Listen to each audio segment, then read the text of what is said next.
This is NHTV2, North Haven Government Television, a service of North Haven Community Television. The following program is brought to you through the support of the Town of North Haven.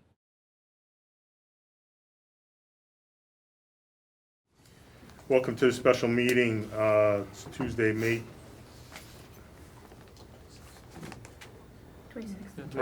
26, 2026 at 5:30 p.m. I'd like to make a couple of statements before we get started. I'd like to thank everybody for coming.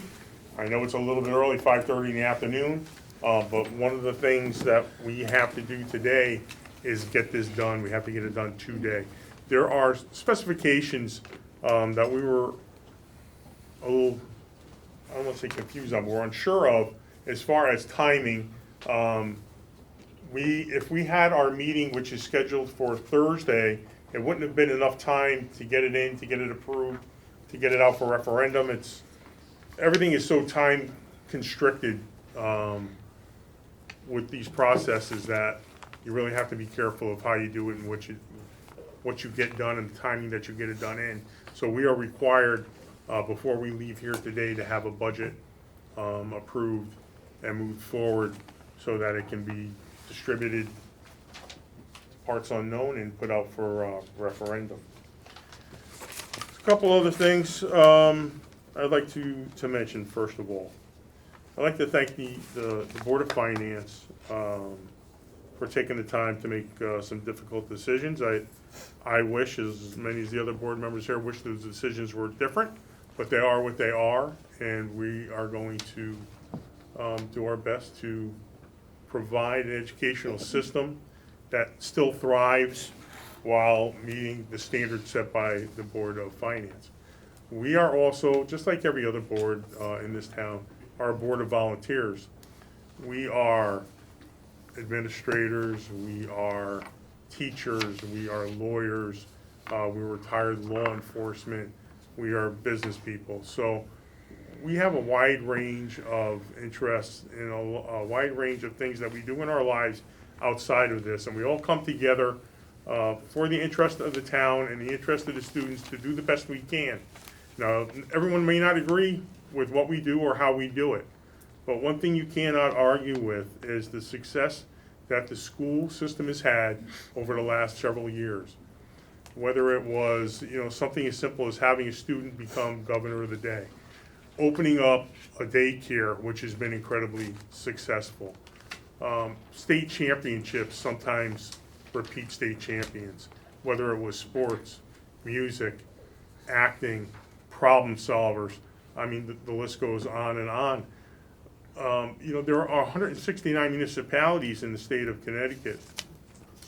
And if you try to figure out, it's a little difficult to figure out how many schools because of the way the schools are broken down, but there are hundreds and hundreds of schools in the state of Connecticut.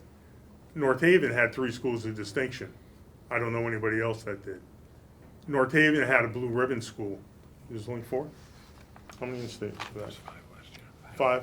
Okay, 5 in the state. 1 landed here. Why did it land here? By accident? No, because blue ribbon schools are not determined on a year-to-year basis. Blue ribbon schools are determined over years of continued excellence. And without that continued excellence, you're off the list. We stayed on that list and we provided. Our average price per student to educate is one of the lowest around. It's like 4th lowest in our DERG, and if you take the 18 surrounding cities, we're right there as far as bottom of the pile. And yet we still have all this success. Our grade scores have been, our mandatory scoring, test scoring, is higher than it's been in 6 years. Again, that does not happen by mistake. So, people can complain. They have the right to complain about the size of the school, how we pay for certain things, what we choose to have and not have. What you cannot ever complain about is the success rate that we've had and that we continue to have with the school. We have some other grade scores that are coming up that we expect to have, we expect to show quite an increase in that also. So, I would like to thank all the teachers, all the administrators, you know, all the people that are involved with getting our kids ready, getting the schools ready, presenting it in a way that is the envy of most Sturgs in the state. And I can't say enough how much we appreciate you. There are very, very, very difficult and upsetting decisions to be made. You don't get to $1.7 million in cuts without hurting feelings or being upset yourself by having to do those cuts. None of us here want to be here to do that. That's not. We didn't all sign up saying, "Man, I can't wait to come in here one day and drop $1.7 million off the budget." That is not what we ever intended to do. Again, townspeople have spoken, and they say that they want a change in the way money is spent. Now, that's fine. I'm not so sure that they meant they want $1.7 million from the BOE and $1 million from the town.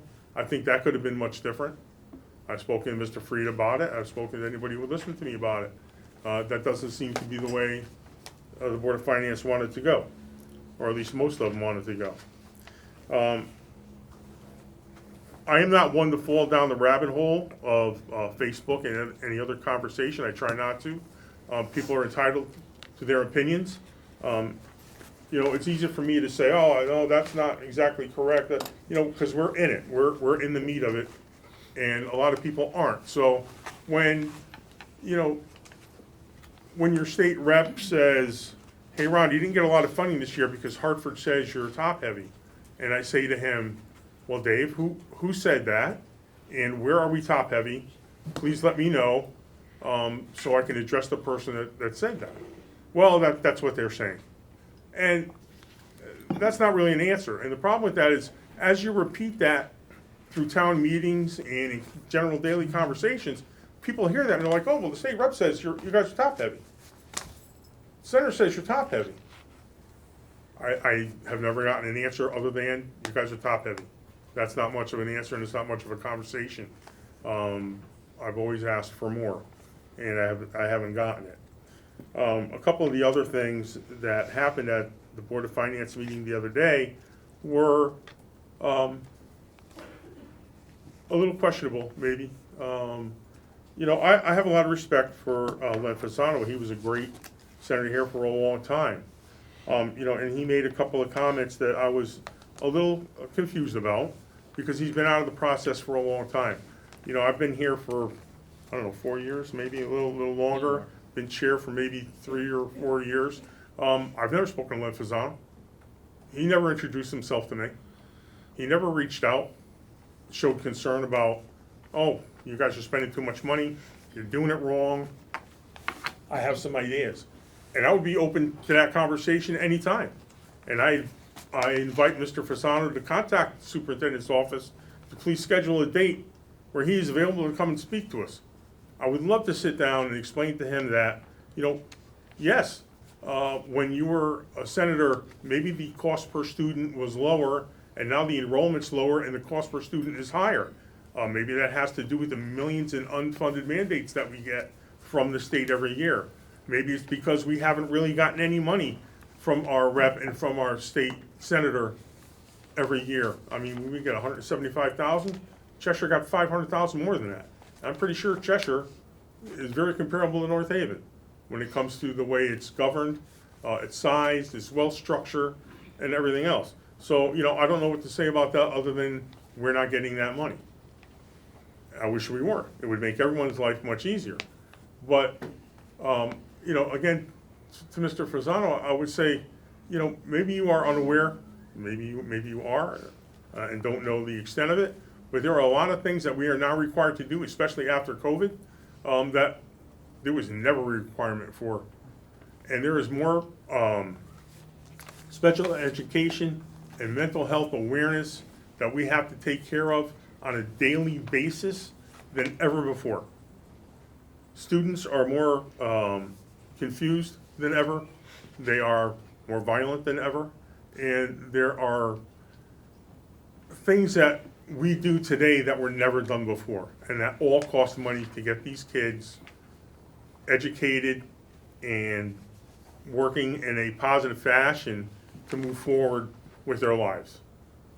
That's all I would say to Mr. Frisano, and please take the opportunity to call, be with myself and Mr. Stirk at any time. The other, one of the other things I like to mention is Sally Boemi and her constant misrepresentation of how we got to where we are on the budget. I'm going to do it simply and quickly, I hope.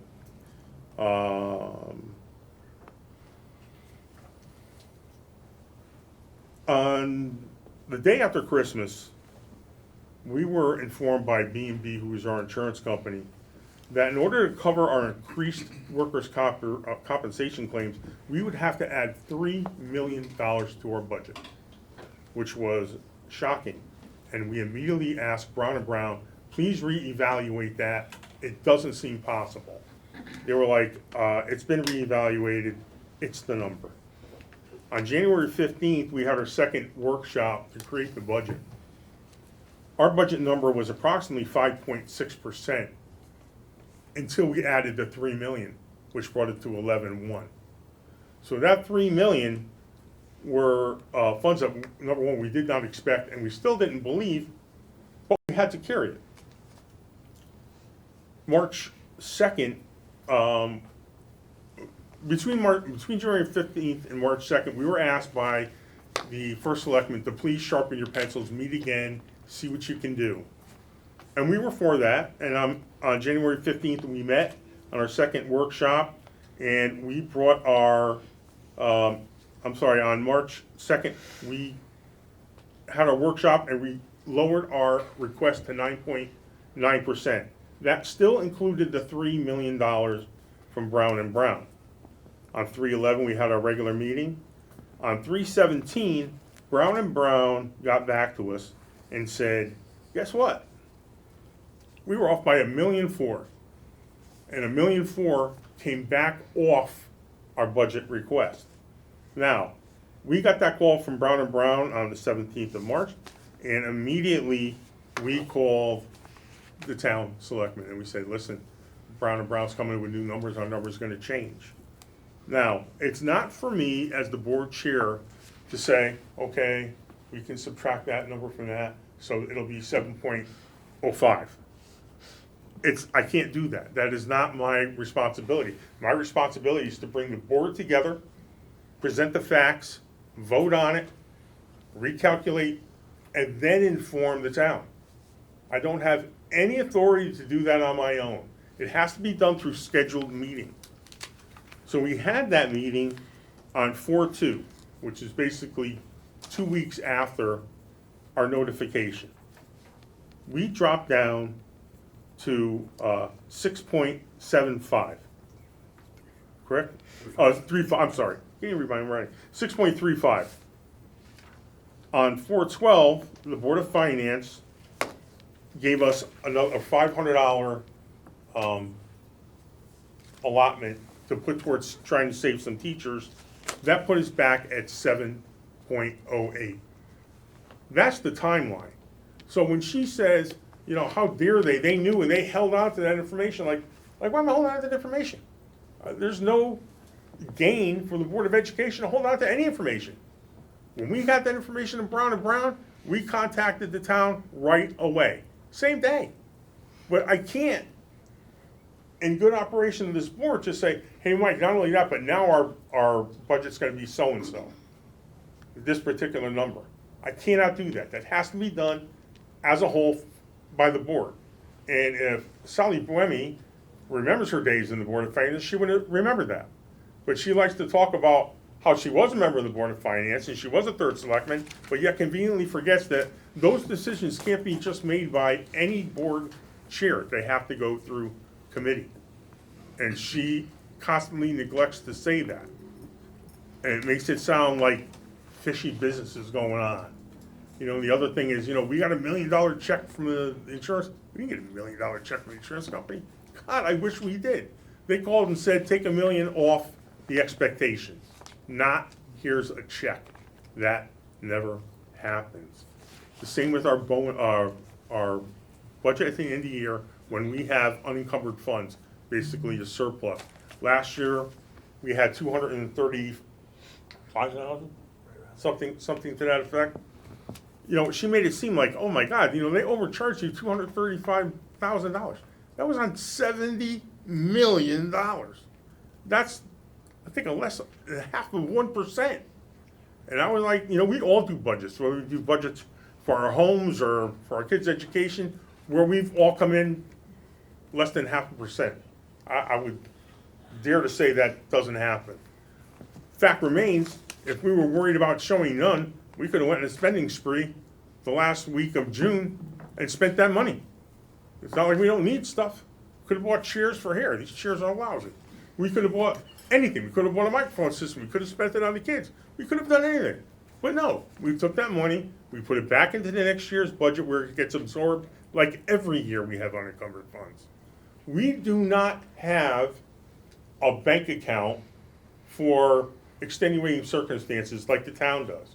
When the town has unencumbered funds, they're allowed to put it into a bank account, and that's the general fund that he was talking about the other day, where there's 11.8 million in it, or such. We don't have that. I've asked for one, and they said I can't get it. And I've asked for one because if we had one, and I had $1 million, $2 million tucked away in there, I could easily pull it out to balance the budget. But we're not either allowed to have one, or I've not been given permission to have one, that's for sure. But our unencumbered funds go back into the next year's budget and get absorbed into that. So there is no continuation of these monies that we collect and have in our back pocket to throw a big party at the end of the year.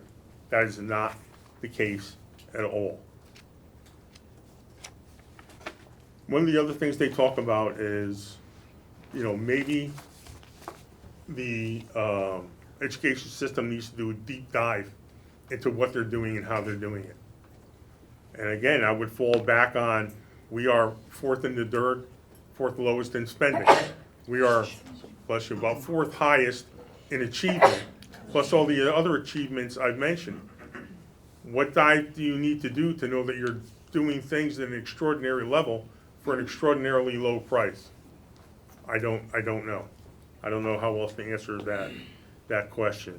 But again, I would, if Mr. Fasano would love to meet, I would appreciate that meeting. So with the discussions of deep dive, there are decisions that are easily made, and there are decisions that are not easily made.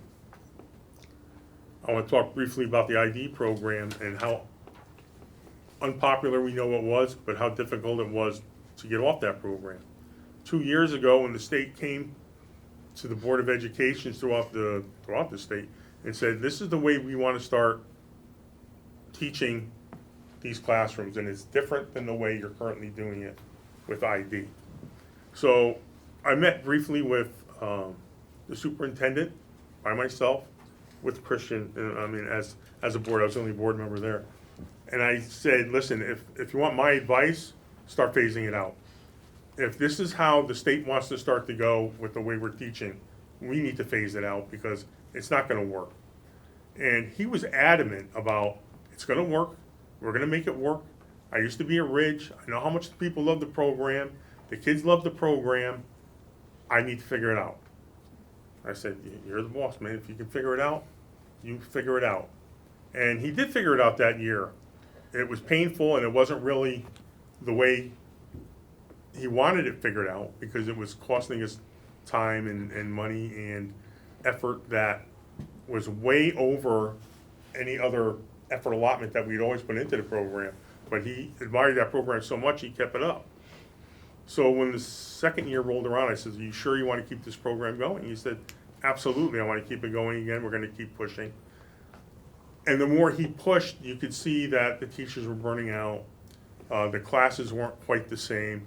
We know parents were upset because, you know, that thing is 58 years old. It's a life on its own, right? We know that it has its own heart rate and pulse, regardless of whether it worked or not, and people don't want to see it go. I again advised him at the beginning of the year it needs to go. He said no.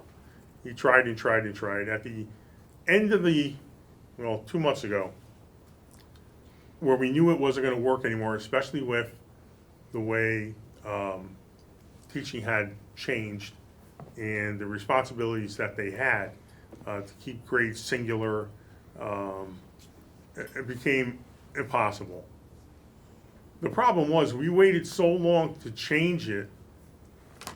We had to do it in short order because we were already prepping for the next year's budget.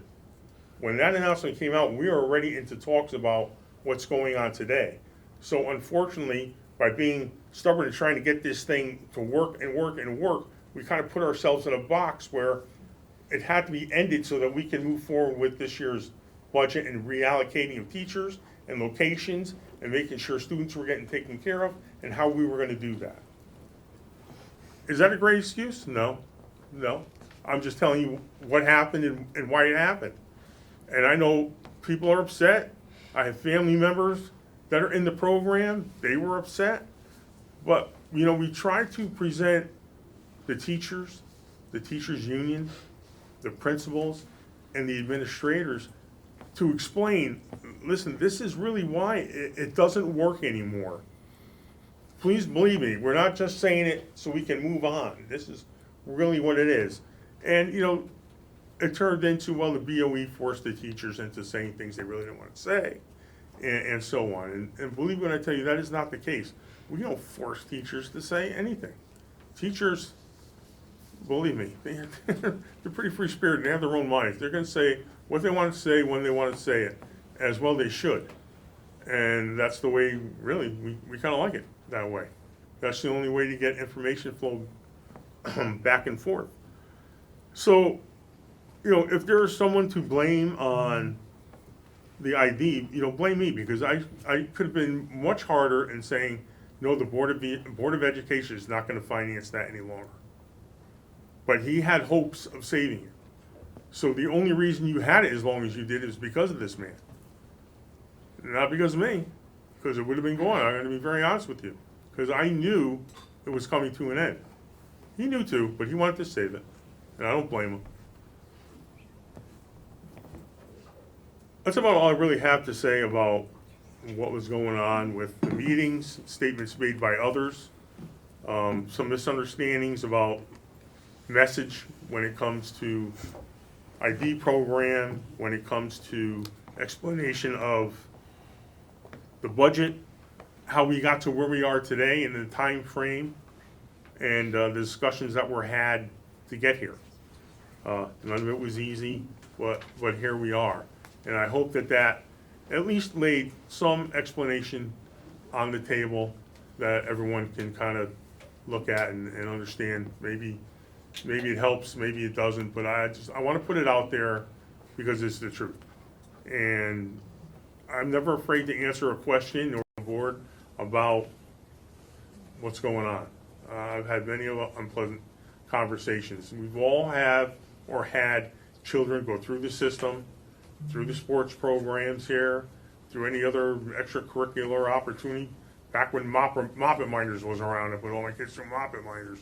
So we've been here a long time. I know I've been a resident of this town for 56 years. I've been a homeowner in this town for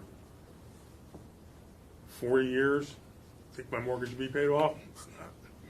Anyways, I've been here for a long time, and I've seen a lot happen. I've seen the school system go up and down. A lot of things change.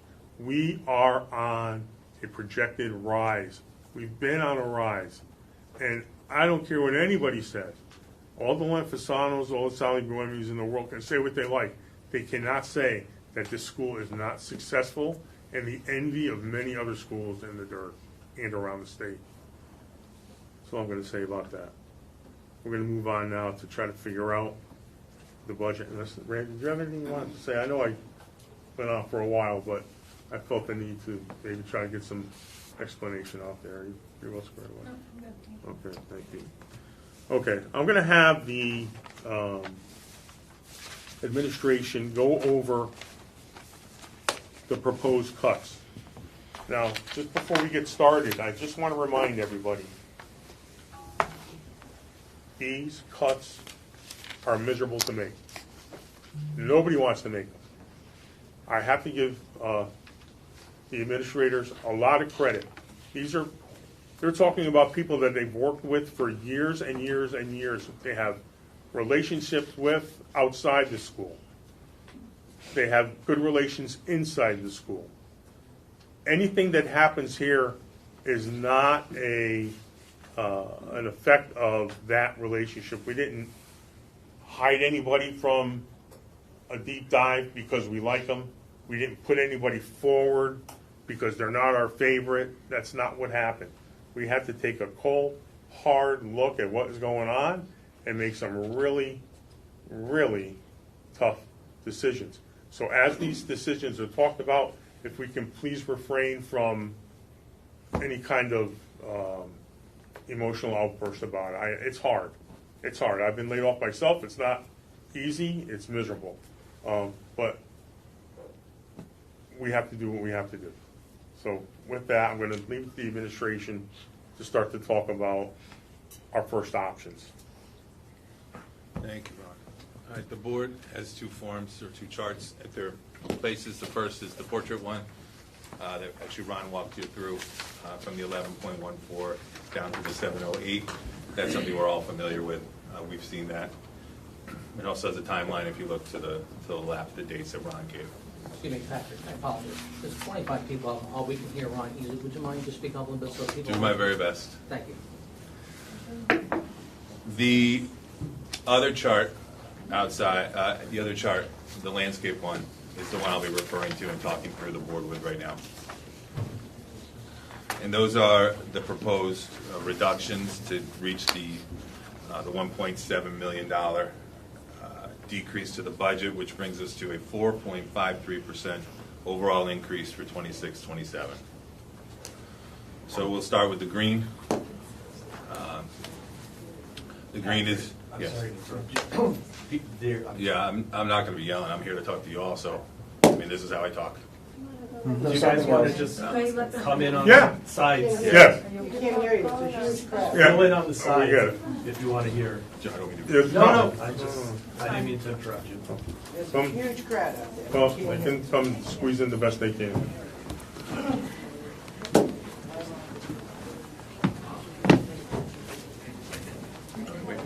Yes.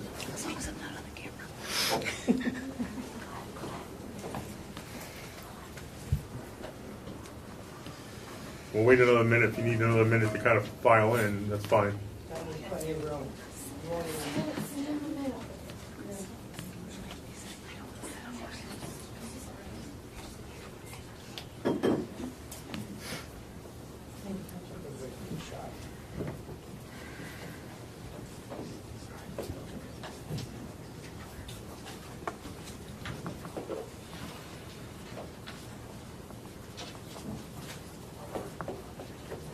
We still have a big chunk out there or no?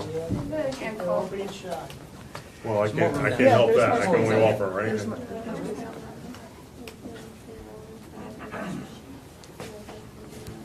There's somebody behind you in that door.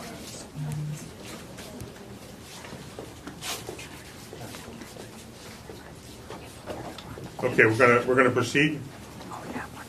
Yes? Okay, thank you. Please. All right, referring to the top of your document, you'll see the four green lines at the top. Those are administrator reductions.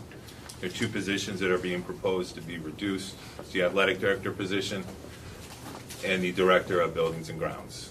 You can see there are four lines there because there's a new stipend put in for the athletic director and as for services for the athletic directing and for services for the director of building and grounds. They are listed at $25,000 each, but that is the full elimination of those full-time positions. The next grouping is the red. I'm going to highlight them quickly, and then actually Melinda's going to go into a little bit of depth for everybody. So there's the coordinator, reorganization, and consolidation. There's the elimination of 4 coordinator positions within the district. You'll see there's a savings of $244,000 there. Along with that are their stipends for every coordinator at $81,000. And coordinators also have summer hours, so those will be eliminated as well at $18,000. There's an elementary classroom consolidation. This impacts one classroom at each of our 4 elementary schools, so that's a total of 4 positions at a savings of roughly $290,000. The elimination of 7th grade world language classes, again, 7th grade only, at $206,000 savings, which impacts 3 positions in the district. And the final line of the red grouping is to propose new special education teachers that we had in the budget. There's 4 of those. Those are positions. Those are not bodies currently in the district. That is a savings of $219,000. Again, that's 4 positions. Would you like to highlight some of those, please? Sure. With the coordinator reorganization and consolidation, I would like to move IXL and iReady from the grants that we had talked about in a previous meeting and utilize some of those fundings as well as different movement that will happen within the coordinator groupings. We still need instructional leadership in our buildings that work on curriculum, that guide teachers, mentor new teachers. So with this reduction, I can get creative with some of the grant money and utilizing staff that we have in some different capacities, but still be able to keep that instructional leadership going on in the buildings. When Patrick had mentioned about the elementary class sizes, we were able to reduce 1 in each of the 4 buildings, and I'll just give a small example of what that might look like. For instance, if there was a classroom that currently had 72 students in the whole grade and we had 4 teachers, we would reduce that to 3 teachers, and it would increase the class sizes to 24 in each of the classes, just as an example of what that looks like.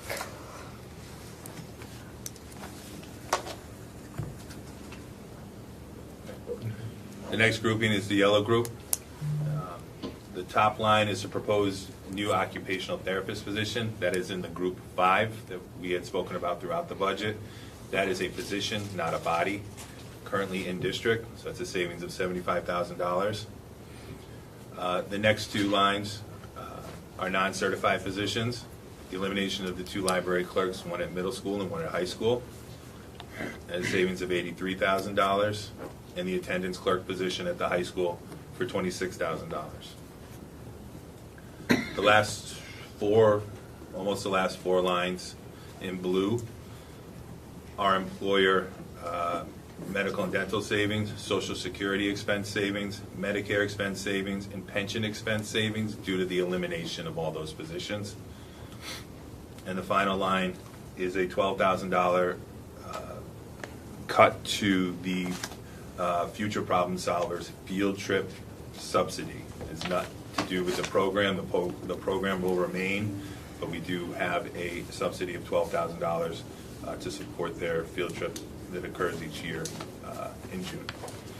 May I interrupt you just to share about the world language proposal? I know initially we had spoken about eliminating world language at the middle school in its totality. And I worry very much about that because we have lots of students who are accessing really higher level language courses at the high school. And currently at the middle school, we teach half of year 1 in 7th grade and the other half in 8th grade. With this shift, we're still going to be able to give students opportunities to take the higher level languages at the high school. For this coming year, 8th grade will teach the second half just as they would have planned normally. During next year and through that next summer, I will work to integrate change at 8th grade where they will teach whatever the world language course is level 1 at the high school. Instead of it being broken into 2 years, they will do it in the 8th grade year. And it will get them the same opportunities that they currently have now. So as we have worked this, that was a compromise that we could put on the table so that we don't have the same kind of impact to students. Thank you. Thank So, you. Good. right, No, I was just saying, thank you. so that is the total reduction for this portion to get us down to the 4.53. There's a total of 21 positions. Again, 5 of those positions do not have current bodies in them because they were proposed for this budget year. I do not want to forget, in order for us to get down to the 7.08, we also had, as everyone knows, certified retirees taking the early retirement incentive plan. Those 8 positions are, again, we are not planning to fill them. And there's also one position of a non-certified retiree that we will not plan to fill. So between tonight and those positions that I just mentioned, it is a total of 30 positions reduced. Okay. So again, I know that was a very difficult job, and I'm sure it was very difficult to present. So now it's our job to kind of go through these, look at them, see if there's any changes that we may like to make or not. I remind you this, any change we make that adds something to this, a change has to be made to take something out. The number at the bottom is the number, and it has to be the number.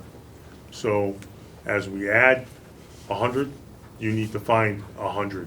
If you add 2,500, you need to find 2,500. So keep that in mind as you make suggestions. I know everyone has some to make, I'm sure. I think, normally I start at the end with the newer people and I work our way out. I think because of the severity of this, I'm going to start with the most senior people and work backwards a little bit. So I think that leaves you, Randy, as the first. I mean, I'll go first if you like. I love that. Why did I even mention that? All right, I have 1 or 2 concerns about the budget.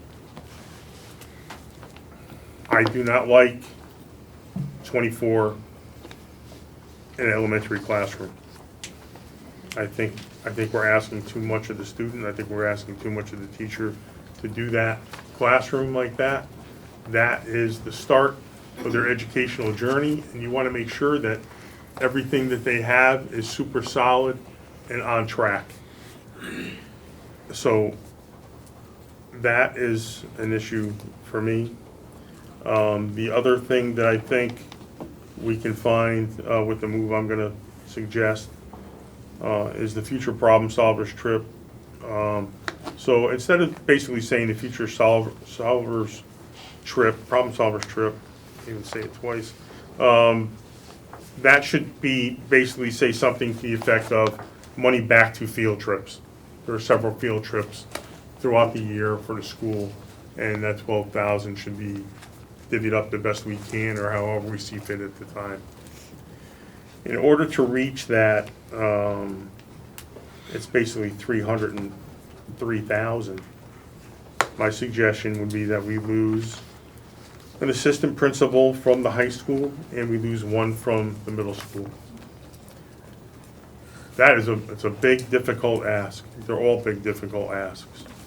But it is something that I think that, at a minimum, we should at least look at. The work that the APs do, I don't really know how we would cover it. I don't know yet. I mean, there's only one way, is you divvy up their work into the existing principal and AP and say, have at it, which is a lousy thing to do, but these are lousy times. So as I look at the budget, I say to myself, we're here for educational standards of the kids and to provide them with the best opportunities to succeed. And one of the ways to do that is to keep the classroom small and to keep that social, so they can develop social skills and they can be given more of a one-on-one chance to succeed. That's my suggestion for the budget. And I think that if you listen to the public comments, if you listen to what's happening at the meetings, what's being said at selectmen meetings, what's being said at Board of Finance meetings, is that people are looking for a move in the administration level. And I don't believe that that desire follows into the classroom. I don't think they want classrooms to change. I don't know that I want classrooms to change. Either way, it's a lousy decision, and I'm just putting it out there. Randy, your turn. I think I have more questions than statements right now, if I can. Absolutely. So I think I'm gonna bounce off of what you just said to start, Ron. So, classrooms, so, Patrick, I think you said this, I'm sorry, but I didn't write it down. So with, reducing the classroom teachers, one at each building, classroom sizes, what would they be with the teacher, and what would they be without the teacher? How much are they So going? I had given an example of 72 students in, 73 students in, we'll use that one in 5th grade. And currently we have 4 classrooms for that. It would be reduced to 3 and there would be 24 in the classroom. 24 in a class. Another example might be a 3rd grade with 45 students. We currently have 3, so that'd be 15 in each as it is now. Consolidating to 2 puts it at 23 in each of the 2. Okay, thank you. Those are just a couple of examples. So if we were to increase the class sizes, you're looking at the upper grades, not the primary, not K1, 2, 1, Yes, 3, 4, 5. 3, 4, 5, exactly. And that's across all 4 elementary schools? Yes. Okay. How many administrators do we have at the high school? We have 1 principal and how many APs 2 assistants. currently? Correct. And an athletic director who's also within that union. And 1 AD. And then at the middle school, we have 1 principal and 2 assistants. 2 APs. And just to know, one assistant at each building is an 11-month assistant. They don't work 4 years. Okay. And how many students do we have at the high school? 950-ish. Sorry? 950. 950, and at the middle school? 760, 760. roughly. Am I right on that? 902 as of March 1st. Too high At the high school, 902. and 768 at the middle school as of May 1st, excuse me. Thank you. May 1st.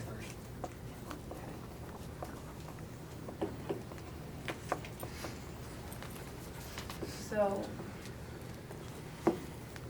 I don't like any of this, right? Like, I think that just goes for saying, and I'm not gonna talk about why I don't like any of this, because I think we all feel the same way, so I'm not gonna rehash all of that we've been saying for months. The fact that we have to reduce our district by 30 educators is awful. Maybe but's not the right word. Ron, I'm gonna push back a little bit on your AP suggestion. And Sure. the reason I'm going to do that is because, I agree with you, small class sizes is what everybody wants. There's no doubt about that. Being a teacher myself and in education, we all know that smaller class size is better. But I think as a board, what we always have to do is make decisions for what's better for most. And when I think about reducing the administration at the middle school and the high school by an administrator, that ratio of student to administrator increases so much that the impact that that will have on the students across the entire high school and the entire middle school is going to be significantly more powerful than the impact it will have on 4 elementary classrooms when we're talking about 3rd, 4th, and 5th graders.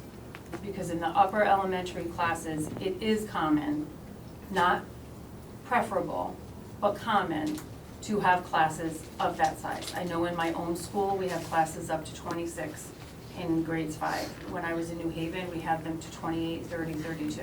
I'm not saying that that's what we want, Right. by any means, Right. but it happens.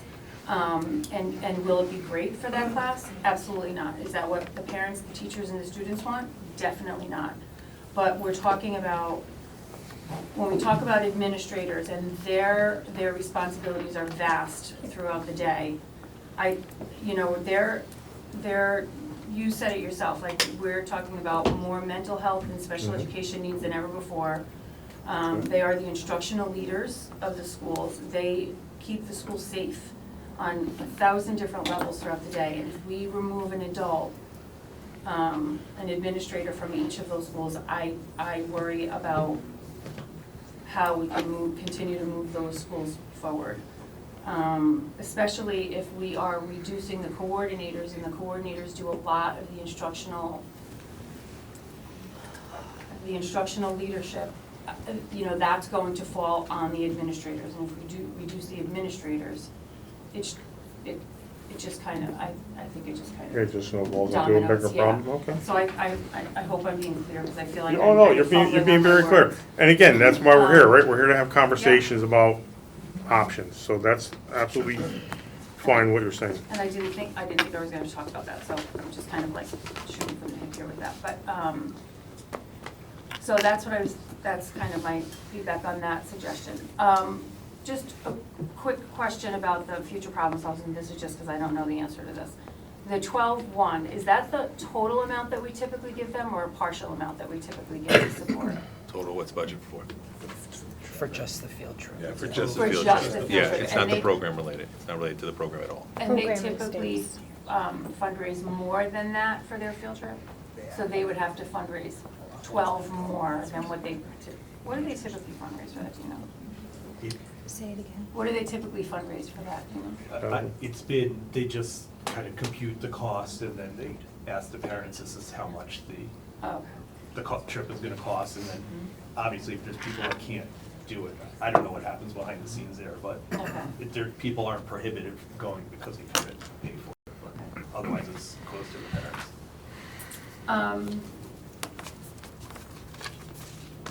So I know that Mr. Diana retired a month or two ago, whatever it was, I don't even know how long it was now. How has, so you're confident that without replacing his position and using the stipend, that we'll be able to, I know it'll be harder because it's a whole person that we're not having, but be able to cover the additional responsibilities?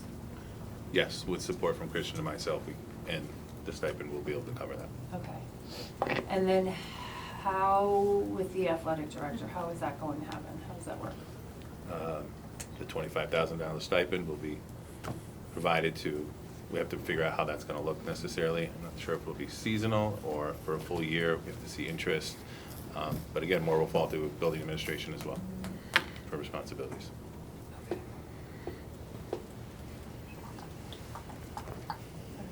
I'll come back to you, man. Yeah, I think I'm done for now. Okay, Joe? So,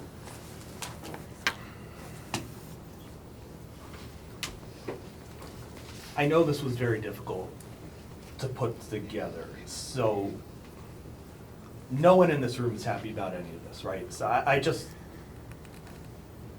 hesitate to call it a positive, but I guess the benefits that I see from some of the things that you've done here, we've kept sports pretty much intact outside of the athletic director position if this happens.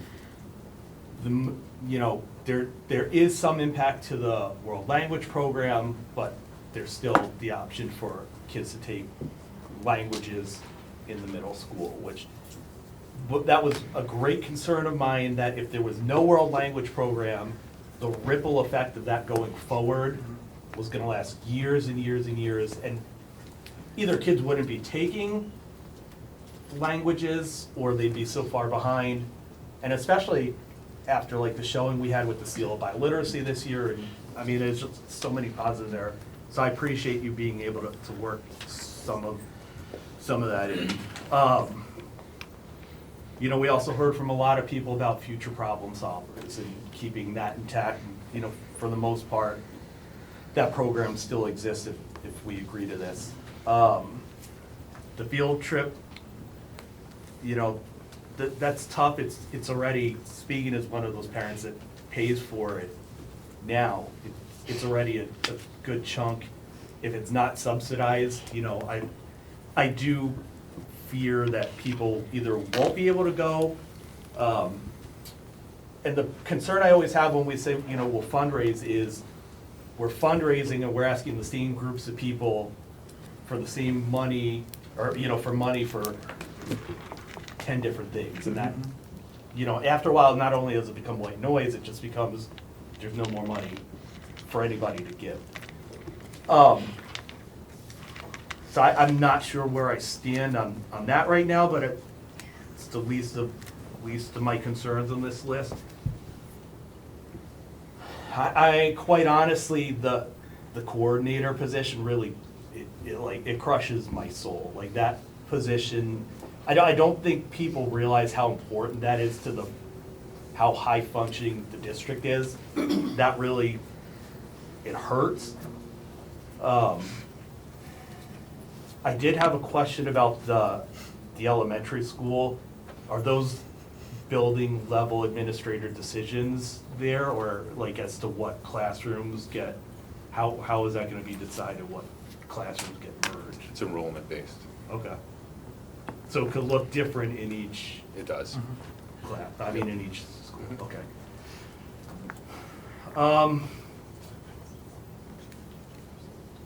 I mean, Ron threw me for a nice curveball with the AP positions. I was not anticipating that, but I do think it's a very fair point to make, especially listening to what the public has said. And, you know, I'd like some more information as to what that would look like if we did eliminate those roles, and what, really what happens in each of those schools, you know, when the APs get down by one. And then the last kind of thing on here that at least is floating in my mind right now is, I think the buildings and the grounds position, I think, you know, we've kind of, we'll be okay there. I am quite concerned really with the elimination of the full-time athletic director position, and I don't know, quite honestly, I was ignorant to all the different things that the AD does. You know, I had a general idea, but then all the emails, and then from, you know, like the head of I think it was the CIAC, you know, athletic director guy emailed us and provided more information. It's a huge, huge responsibility that I don't know. I don't know, and I'm not convinced that a stipend position can carry all the responsibilities there. So those are the things that are, I guess it's more just. Just clarify a little bit, it's a stipend position plus the part-timer, correct? That we already have? There's an administrative assistant. It's a full-time administrative assistant Full- in the athletic director's office. That's primarily like scheduling and, Buses, transportation, Buses. logistics. yeah. Just so you know, it's not just a one stipended position, Okay. that's all. And Joe, I could just talk a little bit, in particular, like about the middle school AP. You know, there are a significant number of students with IEPs there. I want to say around 116 to 120. And that requires multiple PPT meetings, parent planning team meetings. So that's a huge amount of time that, you know, one admin has to be present at that takes care of a lot of that. Never mind the office referrals and that age group being, you know, challenging as they're developing. I believe we're close to 76 certified staff there. Does that sound right? And those evaluations for teacher evaluation have to be conducted too. And those are kind of the IEPs and the evaluations are non-negotiable. There are probably slightly greater numbers at the high school due to the higher number, but those are just some like concrete pieces that I know absorb them a lot of the day. Yeah. Do I have to wait my turn? No. Sorry. Oh. So, we've been at this table for a really long time together, so I say this with like complete respect. You and Ron both used the phrase, "the public said they want," Yeah, and they mentioned less administrators. I think we are listening to the public when they said they want us to spend less money, Right. right? We are spending Yes. $1.7 million less money, which is causing us to further reduce and completely reduce 30 people. yes, We don't have to listen to them as to how we spend it. I think to a certain extent, we need to rely on the professionals in our public school system as to where the least impact will be, taking Right. everything into consideration. And I think that if the team up here thought that reducing APs would be least impactful, and don't get me wrong, every single one of these people is a huge impact, so I don't mean to minimize anybody on this piece of paper. But just because people outside of education say we're top-heavy, or that's not the way it was when I was there, or 10 years ago, or 20 years ago, that's not the way it was. I'm sorry, but there are professionals in their positions right now for a reason, and we need to listen to them because they know the needs of the teachers and the students in this district. So yes, we are listening to the public, we are cutting by $1.7 million, but you know what? I do not want to put the safety of our students and our teachers and the instructional leadership in jeopardy because the public has sticky fingers behind screens. I'm sorry, but I get it. Right, I that get is it. not a place where I am I going get to it. go. And you Sorry. know, No, well enough, both Ron and I, and I know, if I may and be that's why I presumptuous said, to speak for you for that's why I 1 said second, respectfully, Joe. we're, at least the way I'm saying the public, is it's been a point that's been raised, I think we have an obligation to at least look into it and Right. discuss it. I don't think it's something that, just because somebody brought up, that we have to go by it, but I do Right. think it warrants a discussion. And if nothing else, by that discussion, maybe people understand the role of what everybody does in that Yeah. building and how significant it is to have multiple administrators Yeah. in there. And maybe there's room to do one at one school and not at the other, or whatever. I don't think just because it wasn't on the paper that was put in front of us, that it's something that we shouldn't at least talk Okay, about. that's fair. Goldie? So I just only have a quick comment. So unfortunately, this is where we are. The public, feeding on what both of you said, they wanted this number in terms of the budget. And, Patrick and his team has done, a good job, difficult job, putting this proposal before us. I did have a follow-up comment to what Joe talked about regarding the AD position, and it's something that I've been thinking about is whatever you decide to, I'm not going to make that decision for you, I'll tell you what you to do, but whatever decision you make regarding that position as to who's going to take over, if that's the direction, is on a higher level, somebody who can, as Joe mentioned, who can take care of the higher level things. If it's in terms of being present at meetings, statewide meetings, doing all the high-level coordinations, all those things. Just make sure that it's somebody who, because we have, run a pretty successful athletic program. I want to continue to do that. And so whatever decision you decide to make on that position, just make sure that, my thought is to make sure that that person is able to do that. Regarding the future problem solvers field trip, Joe had mentioned, about fundraising. I mean, the North Haven Education Foundation is hopefully will be able to help as they always do. So hopefully there are ways that 12,000 can be plugged in hopefully, because it is a very, very important trip.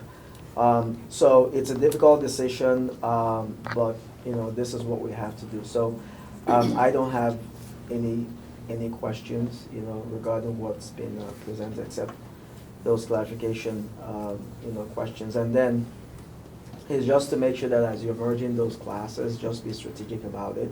I know Patrick did mention that it's based on enrollment, but just be careful about the merger, and then also just keep parents informed as to, their class, that their kids are attending, it's gonna be, communication, I would say, is key, because the transition will be very difficult. That's all I have. Thank you, Willie. Amanda? So I'm in agreement with Randy on all things always. No, just kidding. But I do think, like, I listen to the professionals here and I trust what they say, but I also verify, right? So, like, I'm constantly looking things up, doing deep dives of my own with my 12-year-old. If anybody would like to do a deep dive on anything, we'll both sit with you anytime. And I was looking at administrative recommendations, right? So for lockdowns, evacuations, emergencies, coordinating with police and fire and the SROs, building-wide supervision, behavioral intervention, de-escalation, parent communication, preventing suspensions, teacher evaluations, which are legally required, coaching and support, ensuring classroom quality, scheduling, compliance, and then special education coordination that Melinda brought up. Like, I do worry about shrinking those AP positions further, because we did shrink one last year. We used to have 3 APs at the high school. It's working well now with 2 APs at the high school. And for the middle school, I really worry. I remember I was at the play with Miss Bankowski, and I was a volunteer, and I was like, I don't know how you do this all day, every day. I manage people for a living, and these kids are very challenging, and I give you a lot of credit for it. But I do think that there are myriad behavioral issues that that we see that our administrators are dealing with, and we want to make sure that everybody else can focus and learn. Just my 2 cents on that piece. Fully hear you, though, on a lot of the feedback that we're getting. In most of these, I want to just kind of think about, where does the work go? Because there are 30 positions here, but there are 30 positions worth of work on this document, that's a significant amount of our staff. And the work won't just disappear, like it's gonna go somewhere else. So I'd love to just kind of understand specifically, like, which departments are we losing coordinators for, and where that work will go. I understand the elementary classrooms. I sort of understand the grounds position, but I'd like to just double click on the athletic director position. I'd like to understand better the 2 library clerk positions, and the attendance clerk position, to see like where that work would go. And I'd also just like to ask about the new occupational therapist position. It was gonna cost us $75,000, but the line item that we're budgeting for is $150,000 because we contract services out. So there's been a lot of discussion about the positions that the Board of Ed has hired. And I wanna just can I spend a second on that? So, as Ron said, we are the fourth lowest in our DIRG from expenditures. We spend an average of $2,000 less per student per year than others. If we went on a spending spree, we would see it in the money. What we have done is been strategic about pulling contracted services in. Like, we're doing this in the private sector right now too. Contracted services can cost 2 to 3 times the amount. You don't have the commitment for medical, dental benefits, etc. But when you're in an environment like a school system, the risk isn't there, because you're not just setting something up to run a project for a little while. You're setting up children to learn and to be part of the future. So I know that there's been like a very surface level criticism of some of the hiring, and I wish folks would double click on it a little bit and understand that we actually saved $5 million a year with the RISE program by bringing kids back into district. That did require that we hire some people. Those people are not extra people. They need to be here. So that's one other thing. And last but not least, for world languages, at the middle school, are we still going to offer the 4 that we offer today for 8th grade? We would. As we So move Spanish, into next Italian, year. French, and Chinese. Correct. Okay. We'd have to do some splitting of staff between the high school and the middle school to make it work. That's a very creative solution. I want to give you guys props for that. I don't love that we're getting rid of 7th grade language. We've also heard from people that starting language even younger is good for the kiddos. I want to just acknowledge and make sure that we're saying that out loud as well. But if you wouldn't mind just walking me through like the specifics around what coordinators are being consolidated. are all of the coordinator summer hours included in the 18,000? And then just a little bit of where the work is being redistributed when we're looking at these So I consolidations. can speak a little bit to that. We had already eliminated any summer curriculum writing a few budget iterations ago. So that money is already out. So the coordinators would typically lead teams of teachers to do some of that work. So that's a shift that we're gonna have to make for this coming year. We have some movements throughout the district, if we're being completely transparent. Due to the budget climate, we know people are applying for other positions, some people have, potentially have taken other positions. So that's happening all across the board, and that saddens us tremendously. But in the coordinator consolidation piece, I would like to just kind of have the freedom to see where everything kind of shakes out. And then I want to have representation of instructional leaders at each of the 3 levels, elementary, middle, and high. And we need to develop practices where we can go across contents and we can go up and down K through 12 to make sure that we're covering things. So you're talking about moving to like a matrix model of coordination where. Kind of like more like an instructional coordinator kind of team. Okay.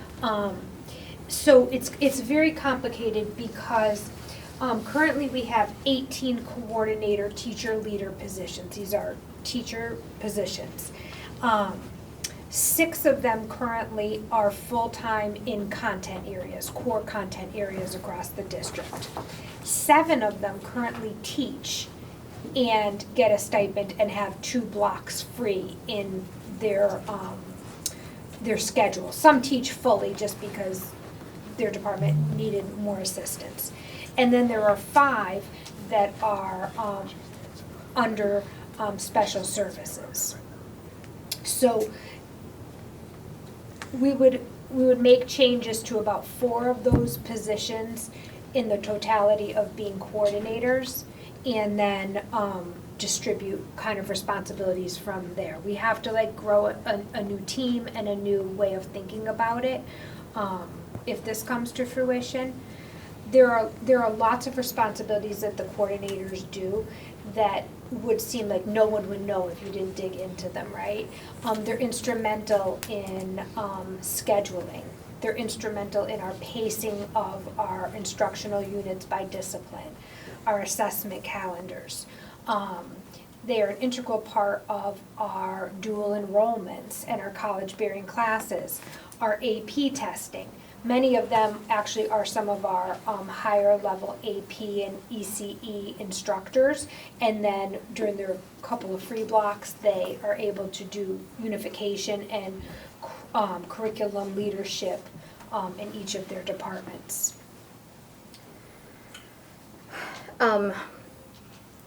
Thank you for that, Melinda. That it does make sense to me. When Anthony, this one might be for you. When we're looking to eliminate the proposed new occupational therapist position, which is $75,000, as we said, the budgeted line item is $150,000 this year. If we were to reduce the budgeted line item of $150,000, keep this position in, figure out what we need to do for Social Security, Medicare, and pension, wouldn't we have enough to cover the future problem solvers field trip? Or is it the type of situation where the $150K supports multiple contractors who come in and help with occupational services? Typically, that's how it is. We have multiple contractors that do come in to support our students, especially at the elementary level. We would have to look at the consolidation piece of it to see where the greatest need is and how we can align that across the district. So the idea of bringing an additional occupational therapist in was to help from K to transition, to help offset some of the hours that we're seeing drastically increasing very rapidly based off of students' IEPs. I don't know if that helps to answer your question. I mean, it doesn't. I can give you more. I hear what Ron's saying about future problem solvers, hear what Joe's saying about future problem solvers, and we're sitting on what's probably a $55,000 expenditure in contractors, which doesn't, like, I sort of have attitude about contractors, sorry everybody, but like, they don't have as much skin in the game as folks who are actually employed by the district, and they tend to be very expensive. Correct. So, like, in my mind, I'm just trying to think, that could maybe be a library clerk too. I'm worried about our librarians, like, being able to take a break and not, you know, and our kiddos, who, a lot of kids spend a lot of time in the library in their free period. So, like, are we gonna shut the library down if we don't have library clerks? And, We will not shut the library down if we do not have library clerks. but how does that work get filled? And that's what we need the time to see how the budget develops and who's the ins and outs, as Melinda spoke about. We don't know what those are yet. We're kind of in a volatile place in our district where people are reaching out for recommendations or looking for jobs, aren't sure. Totally understandable that they're, Oh, I understand how they've been treated too. Right, So, like, I get it. and yeah. we're, I mean, from person to person, we don't want to lose them, but we cannot encourage them to take care of themselves. and we're gonna have to get creative around thinking about, duties that teachers have and covering the library and those duty sweeps and such, like, to be able to kind of look at that differently. It makes me uncomfortable, though, to ask our teachers to do more. And I know you guys are with me on this, but, like, our teachers are already wearing so many hats all the time, being like, can you go reshelve some library books, kind of, like, Right. sort of kills me a little bit. Us too. Yeah, I know. I'm sorry. Can we just double click on the athletic director position again too, because we've gotten a lot of feedback on that. We have an excellent athletics program, like one that we should be very, very proud of. And I'm sure, like, we have an athletic director who is, has received accolades and has been lauded statewide, for the work that he's done for this district. Like, how do we fill that hole? We don't. Yeah, Very simply, we don't. yeah. We fill a bit of that hole.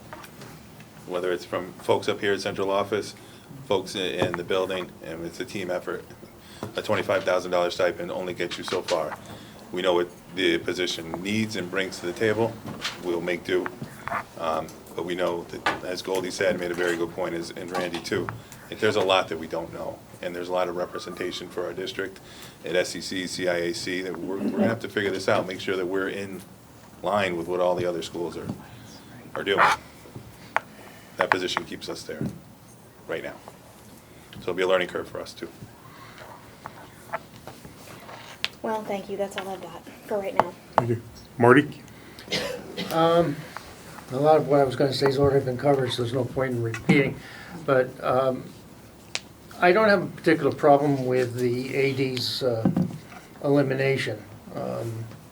You know, I would rather see someone maybe getting one less class a day to teach to help handle that. I understand the issues with that.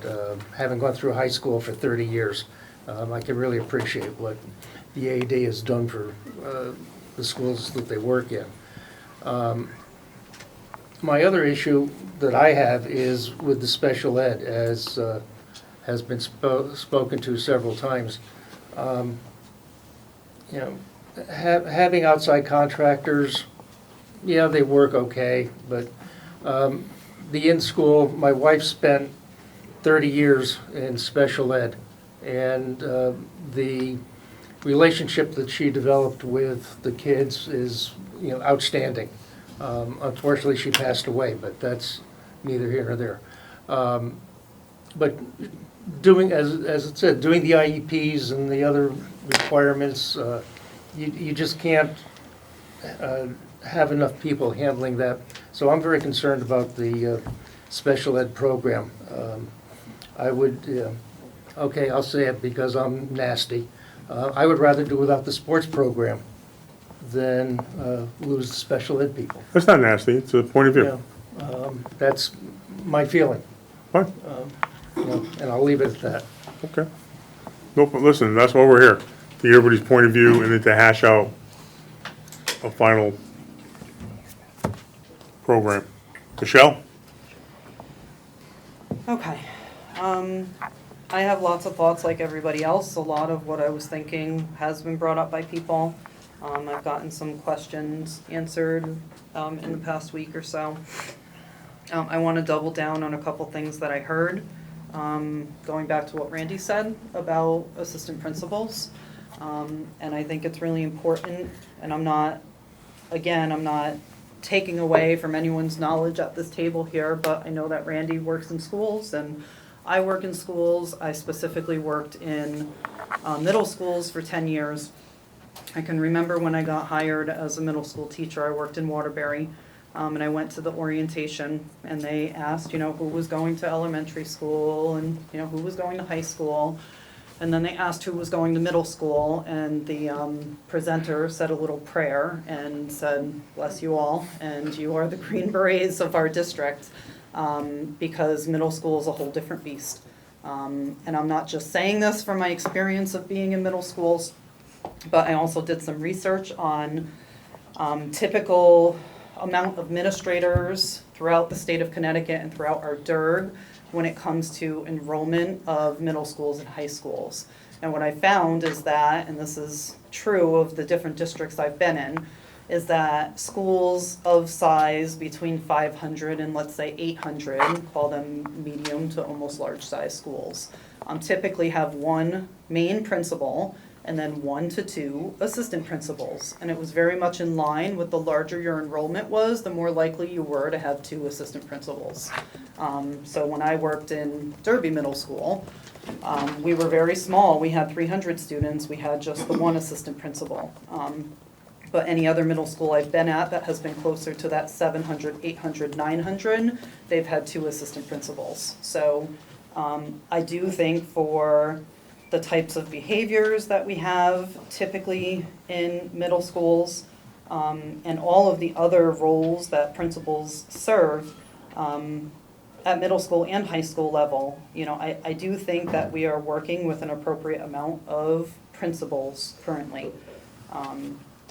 So I would be very hesitant on doing anything additional. And if there's going to be feedback that we are not doing anything with admins, we already have 2 admin positions listed on here. So if we as a district have, 17 admins, 16 admins, I don't know what the number is exactly, but taking 2 away is already 11%. So taking away 2 more would get you closer to almost 25% of our administrators. So I am not really in favor of approaching that.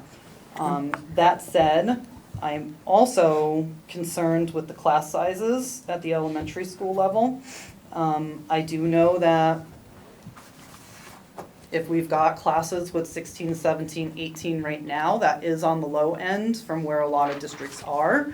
But maybe that's part of the reason why we are so successful with so little money spent per student. So if I would say for sure. Yeah, no, absolutely. I would say for sure that's a reason. So as we start to play with these numbers and make these sorts of changes, we are not going to see, my prediction is that we are not going to see the same success rates that we currently have. I work currently in a grade 3 to 5 school, and there are some years where we have, 18 to 20 in a classroom and it's fairly manageable. And there are years like this year where our district made decisions to also reduce sections, and we have 23, 24 in those classrooms, and it's difficult. It is extremely difficult. So, again, that said, I don't know how we get to where we don't have to do that. So, I don't know. I'm listening to what everyone's saying. I'm taking notes here as people are saying it.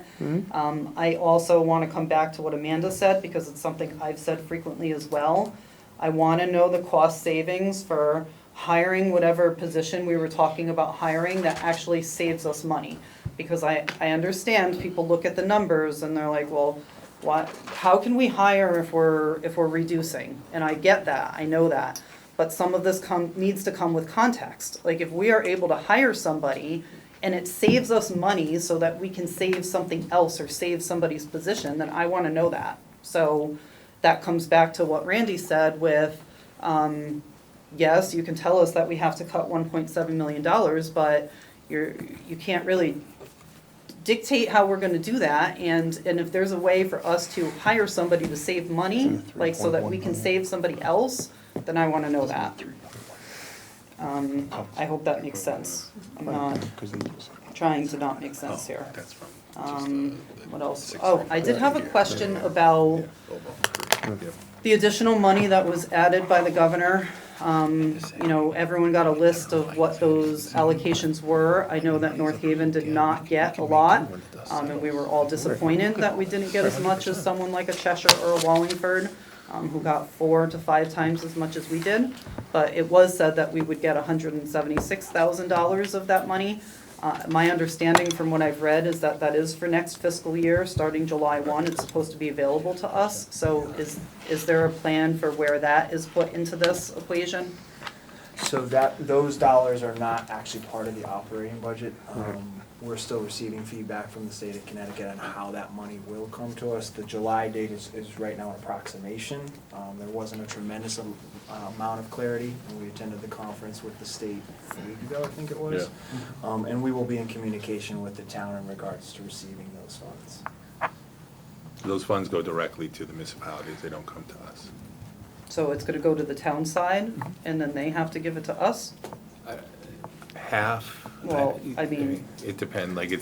That's still part of the So you're saying there's clarification. a That's chance- part of the clarification that we're still waiting from the state. Correct. There is a chance that we don't see anything. so, There's a chance we see more, doubtful, chance we see nothing. okay, well, that's disappointing.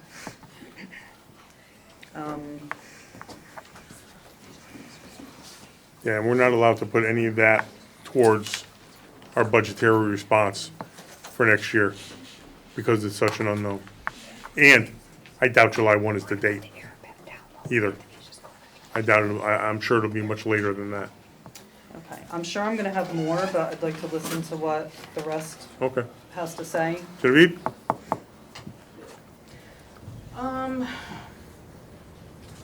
I have a lot of notes here, a lot of them's been answered already, so I thank the other board members for bringing those up already. I do worry, about the coordinator positions, like all those, the task where does that fall down on? Because I'm very concerned about, bringing out our teachers. Our teachers are amazing, like we have the best teachers, and I want to respect, their work. For the world language, I didn't want to touch world language at all. I'm a very big advocate for it. I understand that it's a big chunk. I honestly don't have an answer on how to supplement that. I know I'm very thankful that we've at least got it down to, so that we can still have the 8th grade, because that higher AP level languages in high school is so important for some kids getting into those right. higher level colleges and getting those scholarships that they need to be able to go to further their education. These are just thoughts in my head, so I don't know if I've really thought about perfectly well. Is there a way maybe to, instead of cutting it like that way, or like we lose 7th, we keep 8th, but maybe down this way, maybe like the lower attended languages? And I feel gross saying that. We did look at that, French and Chinese as being the lower enrollment languages. And that may be something we consider in the future holistically as a district. But we have students already committed at this point. They've already taken the first half of their middle school piece of it. And we also have students at the high school level in French and Chinese I was afraid that of are that it even would. moving up, like we have Chinese 5, French 5. So there would have to be a very thoughtful way of doing that over time where we slowly. I don't want to do that at all. Right, Be so clear. it's not But yeah. clean to just, it couldn't necessarily work in this scenario cleaner as to we, cut it this way. right. And Because we Genevieve- would leave, I'm sorry, No, we would leave interrupted you. students, in year 3, year 4, year 5, and just cut it from them, and that is not good either. And eliminating those 2 languages, those students still need somewhere to go, which will increase class sizes somewhere else. You're right. Okay, that's a good point. Hold on, I think I had something else with the language. I need to flip the table. I'm also concerned about the occupational therapist. Do we know exactly how much it would cost to send the students out if we don't have this occupational therapist? $150 a year is a contracted cost roughly, right? Anthony, is that about right? So I don't understand yes. how cutting this, because then we have to add that, like, We understand. that is a big question mark for me now that even kind of works. And we also focused on bodies that we had, like, those aren't bodies. Yeah, So no, they're I understand. positions. So in order to save actual bodies, we focused on those just solely positions. It's not a good trade-off, but if we think people, and that's what we're thinking. I'm also a little concerned about the classroom size of 24 students. There's literally teachers in this room right now that have had my son, who has been, as we all know, free-spirited. And you all know what that means. And I just picture a classroom full of Alexes, you know what I mean, and that poor teacher, and like they're not being, like, correct me if I'm wrong, there's no aides or anything. Like, I know there could be an aide for a special ed student if that was in the class, but that para has to focus on a special ed student. So there isn't any, I remember when I was a kid, going back, there was like an aide, a parent or something. So all our paraeducators Para for the class. are assigned to special education students. We do not have any classroom We don't have general instruction. ed paras in the class. Yeah, so that makes me kind of uncomfortable. I understand that there are some schools that do that anyway, but that doesn't make it a good decision. With the trade-off with the administrators, how many kids are at the high school? 902. 902, okay. Increase next year. I'm very uncomfortable cutting down to one assistant principal at the high school level, the middle school level. I know it's a smaller, oh, this sucks, I don't want to cut anybody. But the middle school level, I could kind of, is a little bit more palatable just because there's 200 less students in there. But there is that point of that it is a different world, and, in the middle school when it comes to just the age group of the kids that are in there. So how much would it, save us if we went down one one middle school administrator but kept the high school due to the higher amount of students? Like, is that saving a lot? It's only 130 kids difference, not 200. Okay, I asked. I don't know. Just cut it in half, Genevieve, roughly, for rough Okay. numbers. Yeah. Questions about Phil have been answered already, so thank you for that. When it comes to the athletic director, Genevieve, can I just jump in 1 second? Yeah. I just asked Christian to figure out the enrollment for the high school next year. We're at 902 right now. The enrollment for next year will be 959. The projected, the 8th grade is just a little bit bigger than the seniors leaving. the balance of do we do the elementary teacher and have the higher classroom versus do we minimize the assistant principals, like both of them makes my stomach turn. But I do have to think about inside the classroom and the kids directly being affected. And I know they'll also be directly affected in other ways with having only one assistant principal, but like, you know, I just think that the elementary level, the kids, they're, you know, they're just trying to learn so much. It's such a developmental thing. I almost would support going down on the assistant principals in order to keep the smaller. I kind of agree a little bit more with Ron, what he was originally saying. I don't want to do any of it, but push come to shove, that would be, I believe, the better of the two evils here. But like I said, with the athletic director, I think everybody knows I'm a family of artistic theater nerds. I don't know anything about athletics. So I'm going to have to just lean on the other board members who are more familiar with the effect of losing that director position, and kind of just support, you know, their opinions on that. I don't really have a personal opinion myself. I think as of right now, that's my only questions or comments. Yeah, that's all I have for right now. Thanks, Tree. Tom? All right, I get the back cleanup. I got a lot to say. I'll start with just picking up on some points that were made. Class size, I can't make up my mind. It is an option. We have to do something. We all are talking about what we want to keep, but at the end of the day, things have to go. So class size, it's manageable, having a big class. just because you can doesn't mean you should. I've had a class of 25, 26. I've also had a class of 20. There is a difference. I really like to keep that student-teacher, relationship. Whenever I think of cuts, I think of, does this person have a direct relationship daily with the student? That's the way I think of things. So teachers do. I know we're not cutting positions, but it's changing that makeup and that shared time.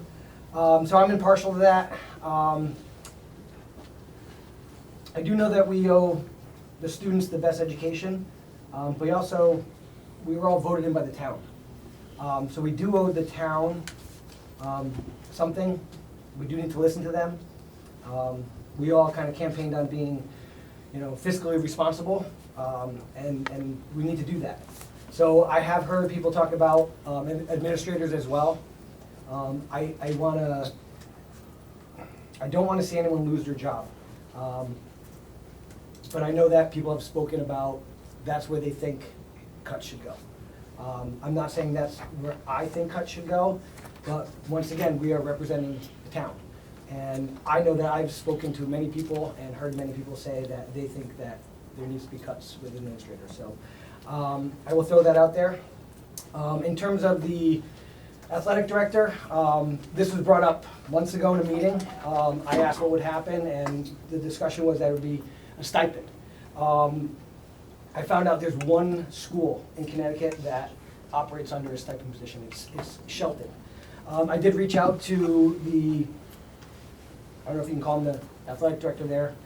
Great guy. We spoke on the phone for quite some time. He basically told me that he's not doing his job well as a teacher. He misses about 25 to 30 days a year because of his obligations to be the athletic director. Those obligations are going to increase. There's going to be more meetings next year. There's one SEC meeting a month, maybe two. There's captains' conferences. There's PD days. So this guy's missing a ton of class time. That's not a good service to the students. I also reached out to the SEC commissioner, Al Carbone. He was against it. He thought it was a disaster. Would be a disaster. He knows the trouble that Shelton is experiencing. He's been speaking with that individual a lot. Shelton's actually trying to bring back that position. The only reason they cut that job was because during COVID they didn't have sports. And they thought, why are we paying someone to run a department that doesn't have students? So they're trying to bring that back because it's failing there. Things are not going well. And in terms of what we have here with our athletic director, we have someone who's always at the games. Okay, I have, you go down, sit in the middle school parking lot, turn around, and you're gonna find Steve. He's gonna be on that cart somewhere. That's one of the big things, was the presence at the games. Making sure that things are going smoothly. Making sure that students are behaving, because they don't always. The students respect Mr. Blumenthal. They really do. That's not something that happens all the time with a bunch of high school kids. Trying to look cool and tough in front of their friends. They listen to Mr. Blumenthal. He also evaluates every coach. And he also has the task of evaluating teachers, from what I understand. He's taking on administrative roles and taking on some of those tasks. He also promotes the teams. We have 29 sports teams. We have national championships. We have new fields. We have, proud parents who feel comfortable emailing Steve about their concerns. And I think the most important thing, and you can't really put a number on this, is the culture that he's created in North Haven around sports. And I really think that trickles into the classrooms. It makes kids feel proud to go to North Haven. I don't want to see that go. I will die on this hill, guys, for this. It's not because it's Steve, it's because it's what he's done and what he will continue to do. So I cannot see our sports teams continuing the level of success, and with the parents being proud and appreciative of the schools continuing without an athletic director. I think anyone who came in would never be able to fill Steve's shoes. That's if Steve decided to go somewhere one day. Those are big shoes to fill. To expect that from someone doing a teaching job as well is It doesn't make sense, guys. It doesn't make sense. It is a disaster at every single level. It's going to affect students who have that teacher. It's gonna affect parents. It's gonna affect scheduling. I don't think things are gonna run smoothly. There's always problems when it comes to sports. I don't know is this person gonna pick up the phone at 8:30, 9 o'clock at night when there's a problem at a volleyball game? Are they gonna be there on a Saturday? Are they gonna stay late on a Friday?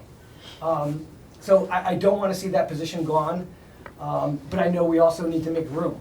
So I'm not against the administrators. I don't wanna see anyone gone. Bridget, you were my neighbor. Bridget was my neighbor. You know, somebody play with her kids. I don't wanna see her lose her job.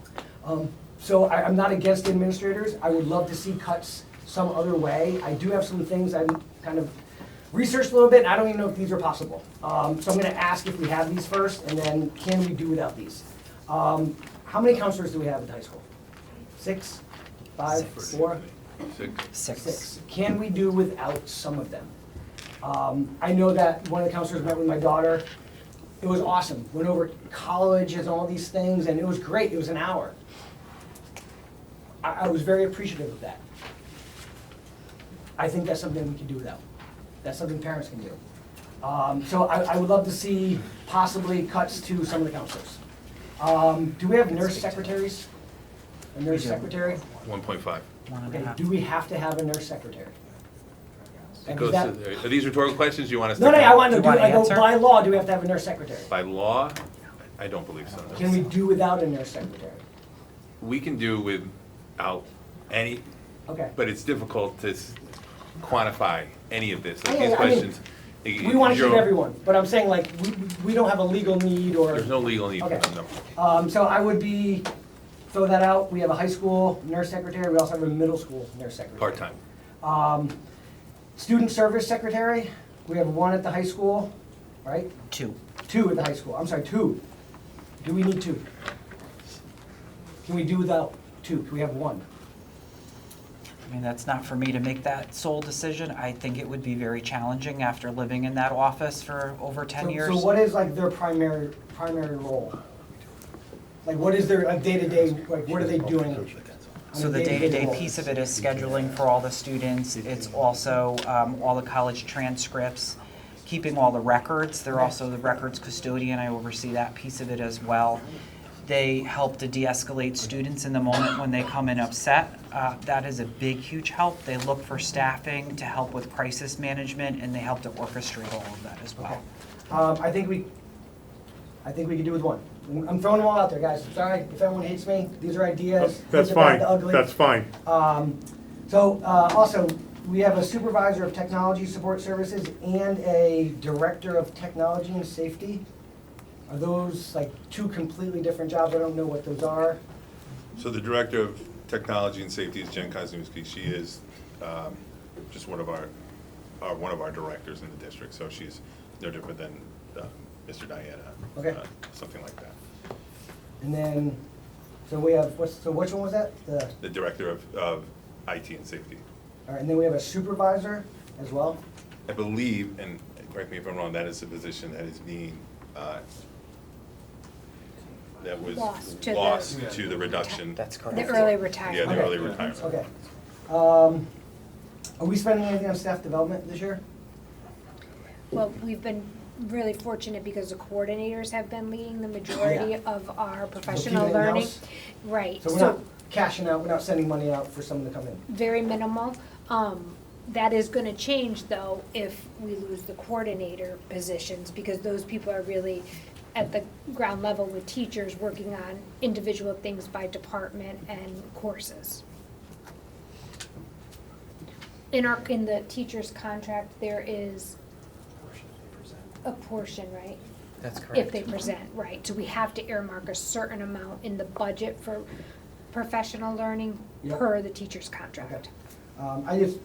Anything that can be kept in-house, teachers prefer it that way.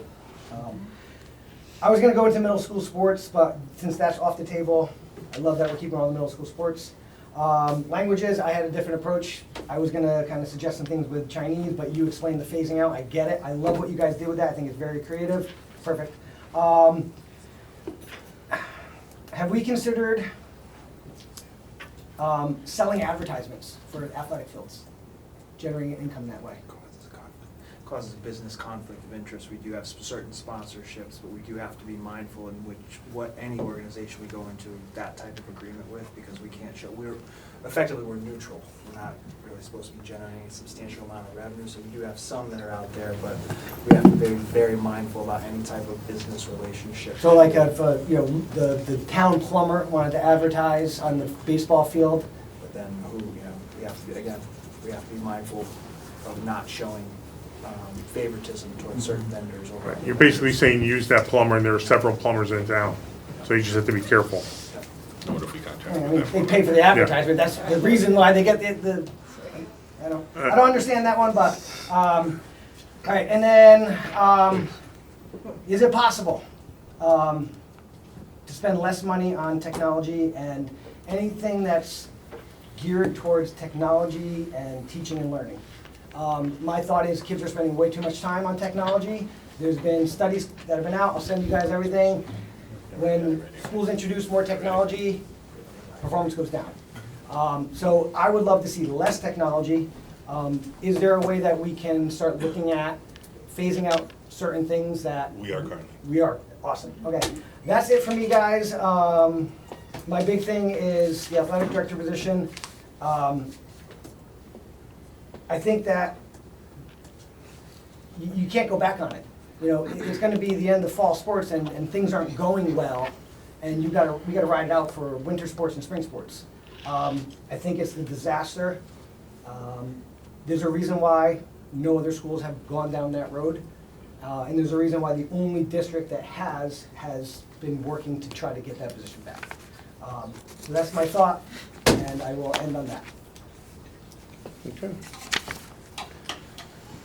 All right, that's a lot of information. Thank you for everyone for taking the time to ask those questions and really kind of do your research before we even got here. I think maybe what we should do right now is just kind of go around the table and to see, again, this is not a formal vote. Let's kind of see as a blanket who approves, how many are in approval of what is written down here as presented. Tom, we can start with you. You're shaking your head no. Say no. No. G? I'm not comfortable saying yes yet.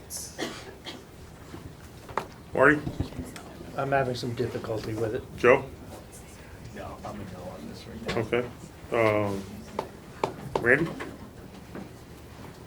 I just don't know what I would change. Okay. I'm not sure what we would change either. I don't know. Amanda? I'm in. Michelle? Yeah, I mean, I'm kind of where Amanda and Randy are, where I don't like a lot of this, but I'm not sure what I would suggest for changes other than, that OT position that saves us money and then we could put it back towards something else. When you say, to add something back in, you gotta take something out, I just don't know where Right. that shift is. Right. That's where I'm stuck. That's my problem Right. too. Yeah. The other issue I see is, I'll stay with the negative side. What happens in 3 weeks when we come back here? What do you mean? Oh, if it doesn't pass. If it fails If it again. doesn't Oh, if it fails again, then we're back to the drawing board. I mean, More so. I'm trying not to approach it that way. I'm trying to approach it as, this is what we need to do, and we need to get here. Understood. And then if we're directed to do something else, then we're gonna need to figure that out later. Yeah, I don't wanna make decisions now based on thinking we may have to come back later, because I'm just that's saying- unfair to this process. I'm just saying it that way, but. Yeah, no, I get it. I can, I get it. I can deal with it. As I said, I'm concerned more with special ed than anything else on here. I could live with it if I have to. Joe, you got thoughts of what you would change? I mean, my biggest concern right now is the elimination of the athletic director position. I think, trying to think of how I can word what's floating around in my head, and it's difficulty, so that's why I'm stumbling, so just bear with me for a minute. Look, at all the years I've been on the board, every decision I've made, or at least every decision I've tried to be focused on what's in the best interest of the student. And I know that's what you guys in the central office are always guided by, right? To me, some people look at athletics as an extracurricular activity, not everybody participates in it, and I understand that, but I do think it serves, sometimes this is the only sports some kids are gonna be able to play, is the sports associated with school. It's an outlet, it gives kids something else to do besides screen or getting into trouble. It does foster community and a sense of pride. And my biggest concern with eliminating the AD position is how do you keep all that together? And I'm not convinced that you can. And then, you know, it's like a slow domino effect, and then you've got all of your sports in disarray, you know, and that's kind of where I'm hung up right now. So Well, it's basically 122 to keep them. Right. Because you subtract Yep. out the thing. Yep. And, you know, I'll say one thing about the sports. I mean, look at the kid from wrestling, right? We just approved the wrestling program 2 years ago. He's got a scholarship to college that he may not have ever gotten. Yep. So, I mean, the sports definitely give kids opportunity. There's no question. The thing, again, I'm gonna say is that, all right, you wanna keep them, that's fine. Find me the money. And that's the thing. Like anything else on here, there's things we wanna keep and maybe, but it's all about the exchange of cash. I understand that, and I don't, look, I don't have a perfect solution to that. I would be willing to talk about an assistant principal somewhere and see if that balances it. Assistant principal at the middle school is approximately 150,000. Basically 150. Yeah. And look, So I it's know a it's not a little less. good, I know there's no good alternatives here, right? I mean, Correct. getting rid of an assistant principal at either of the schools, especially when a year ago you downsized one when Tom Bushnell left the high Right. school. That's right. You know, it has an impact, and that impacts students as well. Maybe not as, it's maybe not as front-facing as something like sports or the athletic program, but, so I'm not saying it's a perfect solution, but it's just There are one of no the things perfect I'm willing solutions. to discuss more. There are no perfect solutions here. How many techs do we have? What is the IT department composed of? I know Jen's in there. How many people does she have with her? Like 11. 11? So what do those 11 people do? And I don't know anything about that world, so I'm sorry. So I think we can combine to do our best here. Yes. But there are tech positions that are assigned to the schools to support in-school learning, in-school IT support. So they're in the Upsu Union, and then there are positions outside, like data and systems folks. The one we're eliminating, the manager or the supervisor of IT, and they're, keep going. You've got a list. So really, it's an army to keep our entire tech, just infrastructure up and running right now, whether it's the student devices. We've reduced a lot of those tech supply lines, so those people keep what we have running. So whether it's the switches that we've had in those capital lines, that we pull that out, they, for lack of a better term, Frankenstein up the old machines to keep them up and running. Security, making sure our cameras are up and running consistently. They basically show up each single day, and they've got a queue of their help desk tickets that they just consistently run through all day long, whether systems aren't working appropriately in the classroom, hardware, software, you name it. So that's really kind of their day-to-day. There's a constant problem solving within our technology infrastructure. Let me ask you a question. Oh, I was just saying, I think just a place we might be able to consider is some of the software and the actual laptop leases, making some little alterations to that. It's not gonna get us a ton of money, but we could squeak a little bit out on that. Again, we run into we definitely need the techs in order to keep Can what we we have have Howard just going. read the list of Mhm. positions, so, Well, so we answer Randy's question? We have a list, sort of. sort of, kind of. The way, so we have, within the union, there's 1, 2, 3, 4 union, what they're called computer techs. And they're doing the basic, they're fixing computers that break. There's constantly the Chromebooks are breaking, right? Soon breaking, whatever. So that's constantly happening. That's something they're always working on. We have a systems engineer position, and then we have other what are called network admin staff. And they each have a school, right, that they are assigned to manage the networks within that school and how they interact with how they interact with the main hub, which I believe is the middle school. So I think so what you're having is you have to have, each school has its own person. It's in fact, can you do it without that? Sure, but you're gonna burn people out too at that point in time, so. Did you take a look at those positions as you were doing this? Yes. You did? Yes. we do. Okay, and you came up with a conclusion that, We've already eliminated a position from that. There's already one. okay, but what about the rest though? So you have looked at the rest and said that there's nothing else there? So as Melinda said, there are some within the technology leases that we looked at. For instance, if we don't replace any of the Chromebooks the way we lease them, and I don't know all the specifics to that exactly, we could reduce probably about $90,000 on that, but that will leave holes because a lot of the devices that are currently in play right now are, causing some problems. We felt But- it was no different, sort of, than the occupational therapist. We might end up cutting more to pay more. We're not sure on that. So this is the Can I actual ask- laptop, not the person?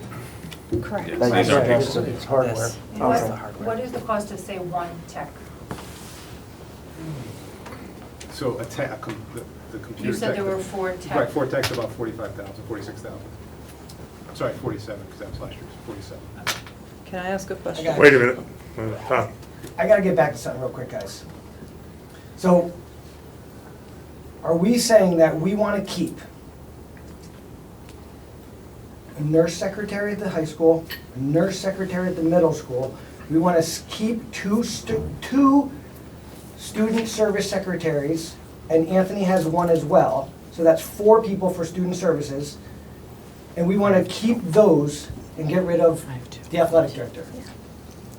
Is that what, we wanna keep these people, we have 6 counselors as well. We wanna get rid of 1 and keep 6, we have 6. We have 2 secretaries, we have 2 secretaries, and Anthony, really? Are we really, really? Do you know what those people do all day? I know that there's more of them than 1. I know that for sure. just- More than, we have 1 athletic director. We have 6 counselors. Sorry. So can I go back Yeah. to, So we wanna get rid of these, we wanna get rid of 1 athletic director over all these, I don't get that. I don't understand that. That's why we're having a conversation. Okay. I want to just make sure I throw that out there, because You have. these are positions where there's a lot of them, and we have 1 athletic director. Michelle? It doesn't make sense. Michelle? I wanted to go back to the tech and potentially like the Chromebooks. I know that I've been in schools where students have one-to-one devices, or like in my school currently, we have like computer carts for each classroom.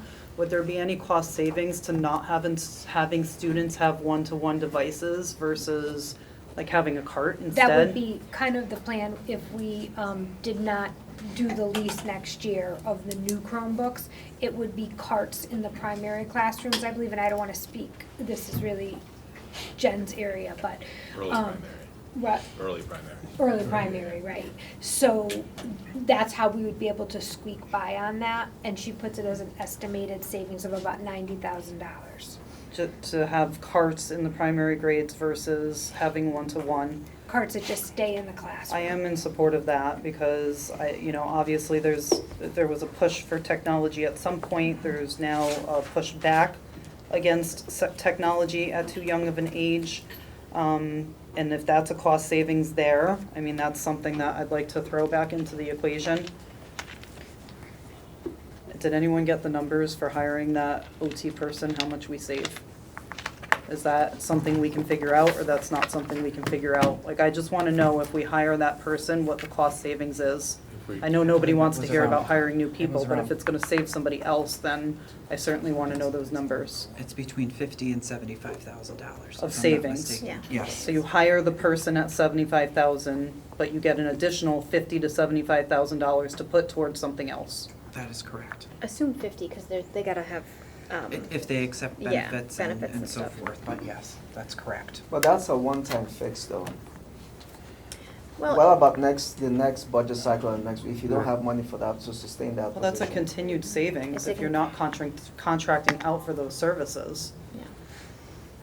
We save 50 grand a year, every year, unless we spend it somewhere else.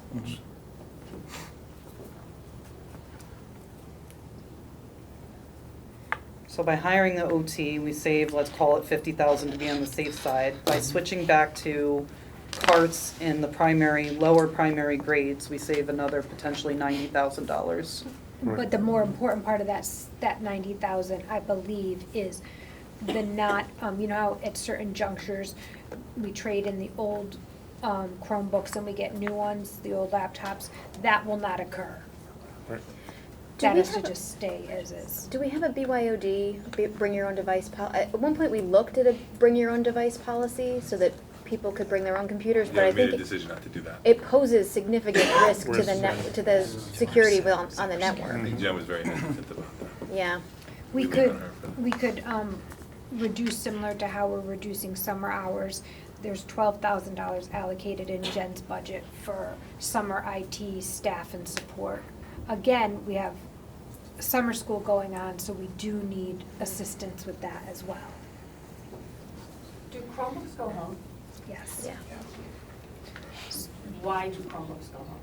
So at the upper levels, students are working on Google Docs, their teachers are editing, so there's, you know, back and forth. They do a lot of their writing, their assignments, different formative assessments on there.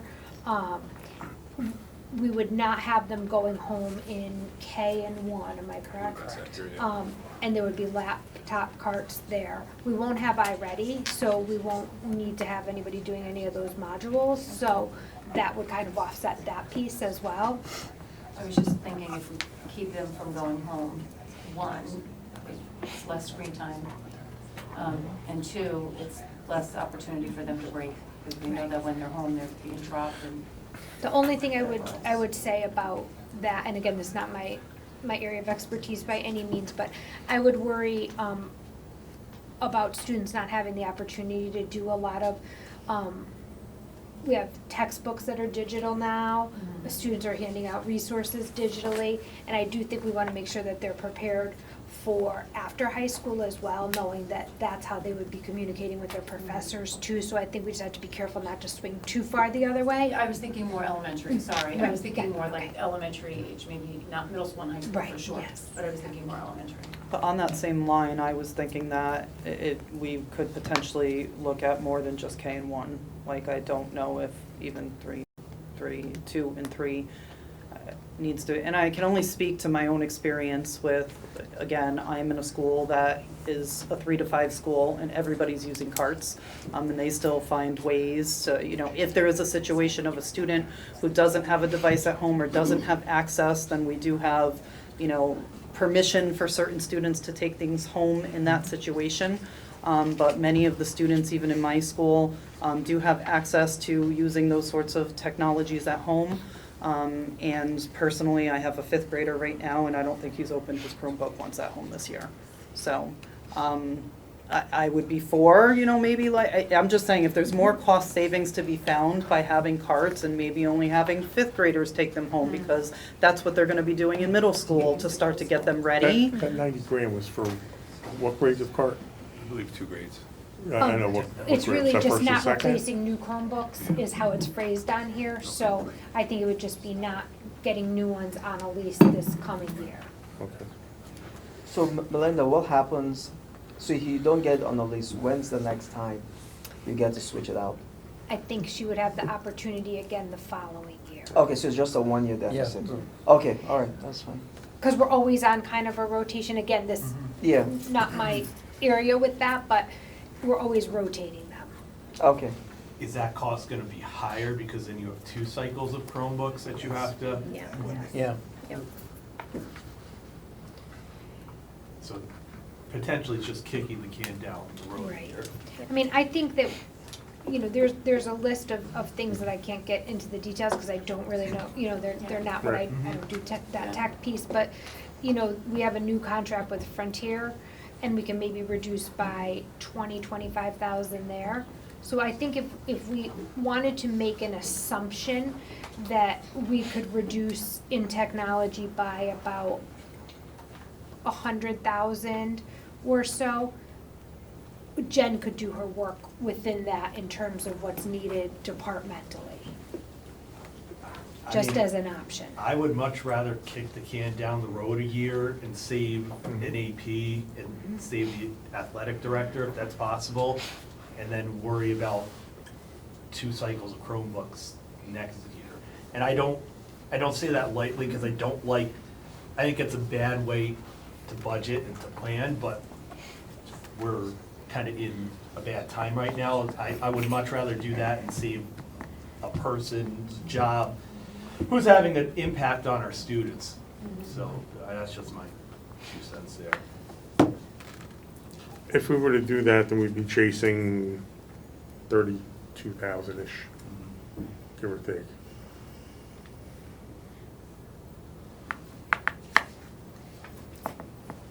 Could we get the 32,000 out of the occupational therapist position?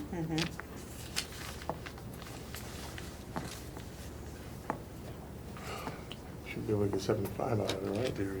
They were getting 75 out of it. I say 50, because you gotta Yeah, account for yeah. everything, Yeah. but yeah, like I think we can make that math.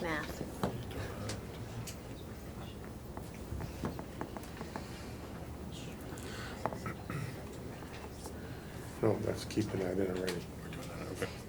We're keeping that in. If you take this, minus this is 122, the 90, we need 32.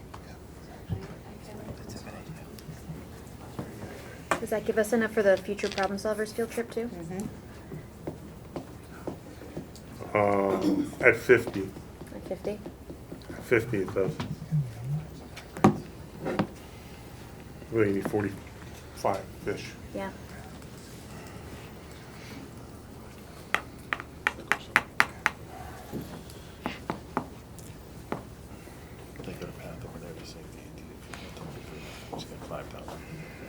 Yeah, look, yeah. You share? So, following along with the discussion, a lot of, for lack of a better way of saying it, duct tape and bubble gum and where we're pulling from here, but if we take the 90K, which effectively kicks the can down the road for the laptops. What's this? Full amount. You gotta use the full amount. Yeah, so the full amount here, Which also you talked about the other IT things. that some we could additional save. software pieces, So it's 148,000. we can come up with Yeah, 148,000. You can add back in the OT, but you're just taking out the savings, right? So it's 148.5. Yep. Just round numbers, 75 for the OT. Mhm. 75 comes back out because you got savings from the OT. Yep. So you gotta take out the contracted services. If we take that out of contracted services, that's the number I'm using. 25,000 for the stipend for the AD, because we had a stipend, now we're taking that back out. 147,000 for the salary for the AD, it's 32,000, round numbers again, Medical. for the medical for the AD, and that comes out, we'd have to find $5,000, which Okay. we can do. So just to clarify, the AD position stays, the OT position stays, basically, and then the problem solvers trip stays, or it's? No. No. that's out. Okay, that we can, Because, we can so find. there's still, like, there's little, Because you gotta. this is, You're right, 5 this is on grand the short. back, this is on, right, this is on the back of this piece of paper, right? Yeah. There's gonna be employer costs for taxes and stuff, but Yeah. that's not included, so I'm gonna have to find. It's Okay, not a lot of okay. money, it's small change. Okay, right? but those positions. But those do stay. positions will be back in the budget. Okay, good. And maybe you're right, Mr. Moore can How- ask the foundation if Just- they can help Yeah, with yeah. the trip. How much, or do we spend any money on, not to belittle the point, But how much money do we spend, if any, on field trips other than Future They were Solvers? zeroed out for the These are budget. We zeroed them out. For the entire budget. Okay, that's going all That was a together. prior duration, yes. Okay.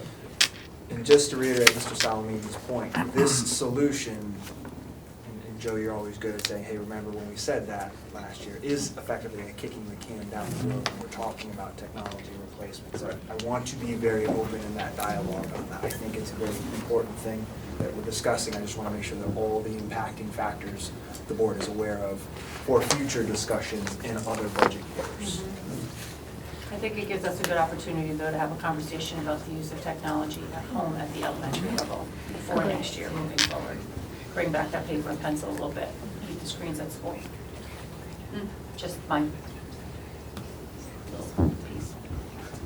So essentially, we would be keeping the athletic director, we keep our occupational therapist position, but we don't get new computers. Is that pretty much what it is? Pretty much worked out that. I've had my laptop for 5 years. It works great. I'll donate a computer. From a 1960.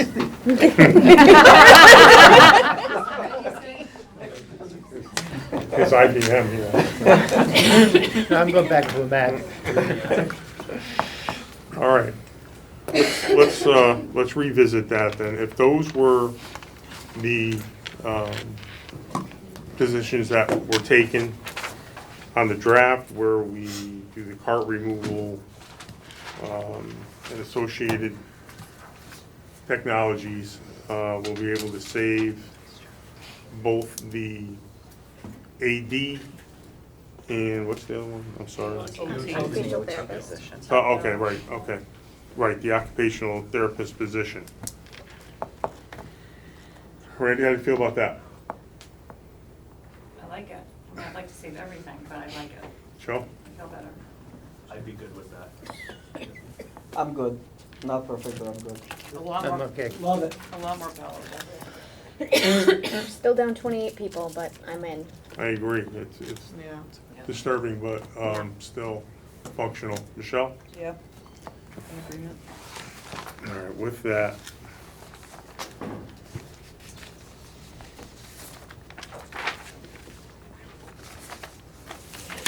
Here somewhere.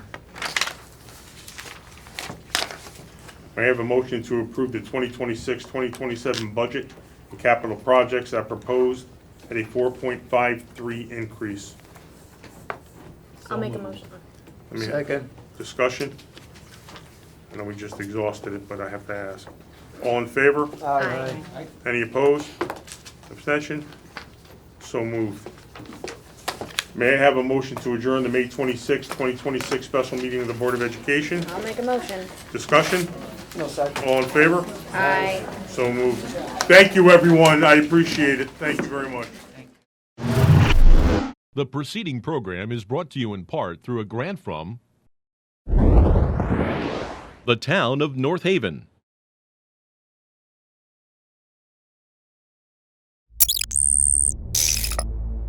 Watch town meetings or other videos on demand at nhtv.com.